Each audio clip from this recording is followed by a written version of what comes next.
কোনোভাবে ক্রিকেটে আসতেন? আমরা শুনেছি আপনি বিপিএলে একটা টিমের সাথে কাজ করবেন, সেটা নিয়ে যদি একটু কথা বলেন। না, যেহেতু আসলে ক্রিকেটের সাথেই থাকতে চাই, লাস্ট 26 বছর ধরে ক্রিকেট খেলেছি তো, এবং last year level 3 coaching course করেছি, সেটার রেজাল্টও দিয়েছেন। যেহেতু এখন লেভেল 3 কোচ হয়েছি, তো অবশ্যই আমার ইচ্ছা যে ক্রিকেটের সাথে থাকার জন্য কোচিং পেশাটাই আসলে আমি বেছে নেওয়ার চিন্তা করেছি। তো সামনে যেহেতু বিপিএল, অবশ্যই আমি কাজ করতে চাই, আমার এক্সপিরিয়েন্সটা শেয়ার করতে চাই। অলরেডি আমি আসলে 3টা জায়গায় ইনভলভ হয়েছি কোচিংয়ের বিষয়। আপনার ধানমন্ডি জায়গায় 2 দিন করে আমার জন্য আর কি প্রয়োজন যে আমি কোচিং জিনিসটা তো আমাকে শিখতে হবে। হয়তো আমি খেলেছি, অনেক কোচের সাথে ছিলাম, কিন্তু সেইটা এক ধরনের ছিল, এখন কোচিং করানোটা আরেকটা স্টাইল হবে।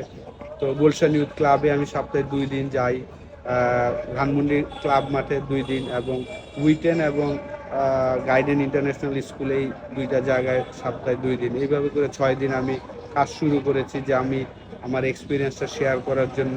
কারণ এই কোচিং বিষয়টাও অনেক কিছু আছে যে আপনাকে শিখতে হবে, ধৈর্য ধরতে হবে অনেক। ক্রিকেট যখন খেলতাম জাস্ট আমাকে নিয়ে চিন্তা করতে হতো, এখন কিন্তু যাকে নিয়ে কোচিং করাবো যেই জায়গায়, তাদেরকে নিয়ে প্ল্যান করতে হবে, চিন্তা করতে হবে। তো বিপিএল আমার কাজ করার ইচ্ছা আছে। কথা হয়েছে নাকি?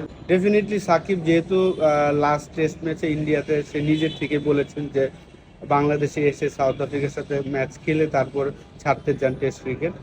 এখন যেহেতু ক্রীড়া উপদেষ্টা উনি বলেছেন, কালকে ইন্টারভিউ আমিও শুনেছি যে তাকে ওই অপরচুনিটিটা করে দিবেন। অবশ্যই আমি মনে করি যে দেওয়া উচিত। তার মতন একজন লিজেন্ড ক্রিকেটার দেশের মাঠে এসে সবার সামনে খেলে বিদায় নেবেন, এটাই আশা করি।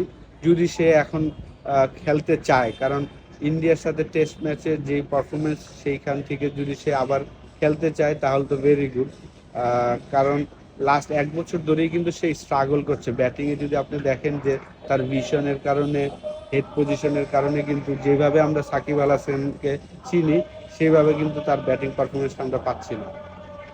ভাইয়া, ভক্তদের নিয়ে যদি কিছু কিছু কিছু বলতেন। ভক্তরা সবসময় চায় যে আপনি কোনো